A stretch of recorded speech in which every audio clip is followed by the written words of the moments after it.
এখন এই যে রাটার ঘুরাইতেছি, এটা আমার ওই ম্যাপ আছে। এরপর তো আমার এই গিয়ার দিতে হবে। আমি তো এইদিকে রাখছি ফ্যান, এখন তো আমি এইদিকে যখন গিয়ার দেবো তখন আমার এই ফেরি এইদিকে যাবে। আমরা তো সবসময় তো সতর্ক থাকি, করার সিস্টেম হয় না, লোড থাকে, তারপরে তো আমাদের সংকেত থাকে যে বন্যা হবে বা কি হবে, কিন্তু তারপরও অনেক সময় হয়ে যায়, তখন তো তার মানে আপনার রেস দিয়ে মানে চালাইয়া যায় ঘাট ধরি, তারপর ফেরি সাইপে নিই। এটা প্রায় আপনারা ধরেন 100 টন লওয়া যায়।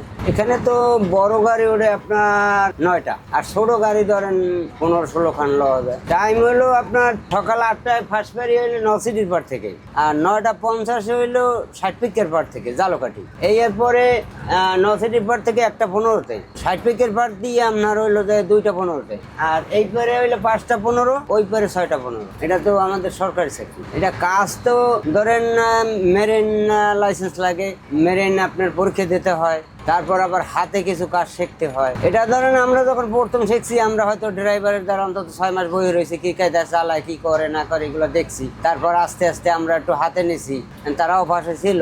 এরপর আস্তে আস্তে দেখতে দেখতে দেখতে দেখতে এরপর আর আস্তে আস্তে শিখছি। এখানে তো রানিং ঘাট না, সীমিত গাড়ি চলে, ছোট গাড়ি চলে, বড় গাড়ি তো আমাদের এখানে নাই তেমন একটা। হয়তো কিছু ট্রাক্টর আছে বা কিছু ওই আপনার মাইক্রো পিক আপ, অন্য গাড়ি আছে।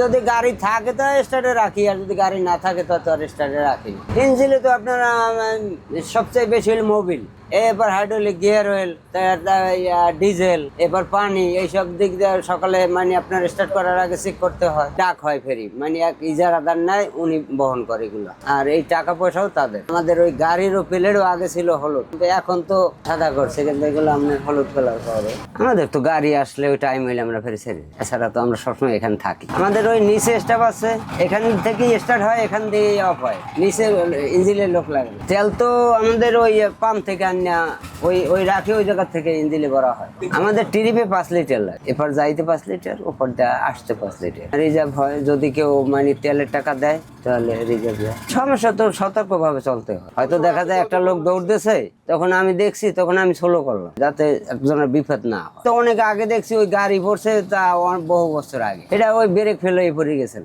ওখানে, ওই ফেরি ওঠার সময় মানে ওই আপনার গাড়ি ওঠার সময় ফেরিতে ওই ব্রেক ফেল হয়ে যায়, ওই মাথায় পড়ে গেল। ওপর হলো নলসিটি ফেরিঘাট, আর এরপর হলো 60 পাখি ফেরিঘাট। আমরা তো 3 টাইম 6 টাইম, এই পার দিয়ে 3 বার যাই, আর ওপর দিয়ে 3 বার। অন্ধকার আমাদের সার্চ লাইট আছে, সব বাতি আছে। ওই তো হরেন আছে আমাদের, যদি দেয় সমস্যা তখন হরেন দিই। ওই ওপরে হয়তো গাড়ির লোক থাকতে পারে, আমি যদি ফেরি ছাড়িয়ে আই তো আসতে সমস্যা, এই জন্য হরেন দিলাম। গাড়ি আমাদের ওই যে আপনার ওই যে ওর উপরে রশি টানানো আছে, গাড়ি উঠলে হয়তো দেখা যায় যে একটা সমস্যা হইলো, রশিতে যেই বাজবে।